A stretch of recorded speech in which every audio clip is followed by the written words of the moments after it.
The United States Senate Foreign Relations Committee will come to order. It wasn't orderly to begin with, but it's orderly now, thanks to our good crew. And we welcome here, as always, our Secretary of State, Rubio, a distinguished alumni of this committee, and I know he's always glad to come back here and visit with us. Marco, we haven't had this kind of excitement since you've been here last time. I know you think this is the way it is every time, but it's not. So in any event, we're glad to have you. For the information of the committee, the Secretary has 4 hearings in these 2 days, so we have negotiated a hard stop at 12:30.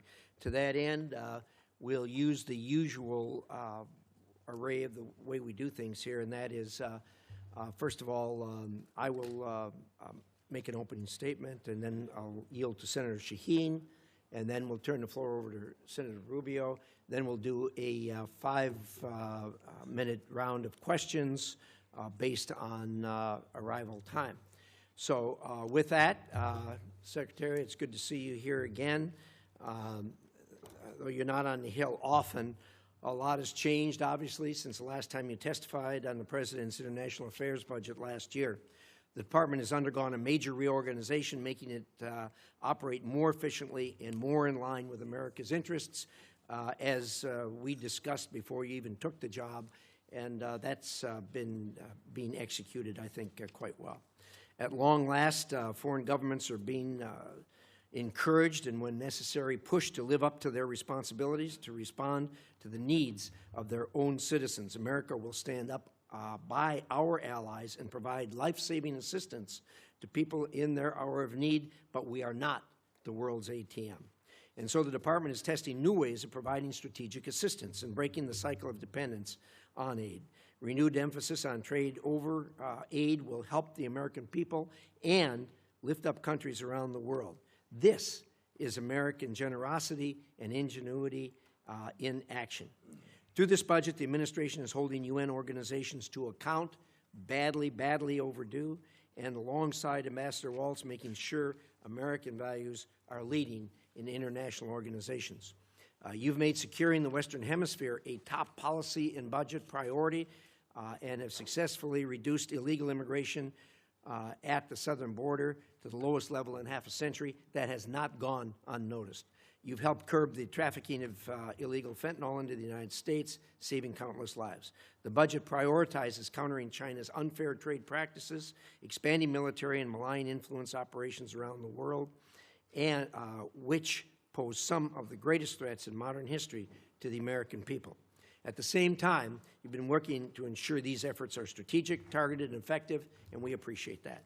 The administration has also taken care to ensure taxpayer dollars don't go to those who are able but unwilling to pay for their own defense.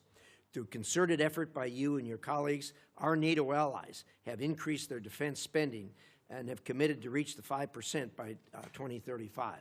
This is a major change from the way you and I used to deal with this for the decade or more before this.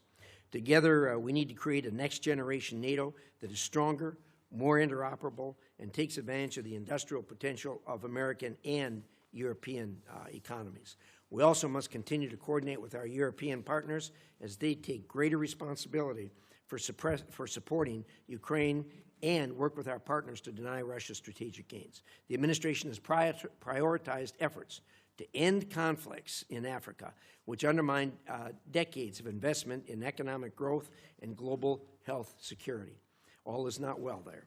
The latest Ebola outbreak in eastern Congo, now affecting the entire region, highlights how conflict and humanitarian crises abroad threaten the health and security of the American people here at home. I know the Department is working hard to protect us from this threat, and I look forward to hearing how the budget supports these efforts. And, of course, the administration has taken decisive action to protect American citizens from the threat posed by Iranian nuclear capabilities and ambitions. On behalf of the American people, thank you for your hard work on that. You and I have been through this before, and we know how difficult it is.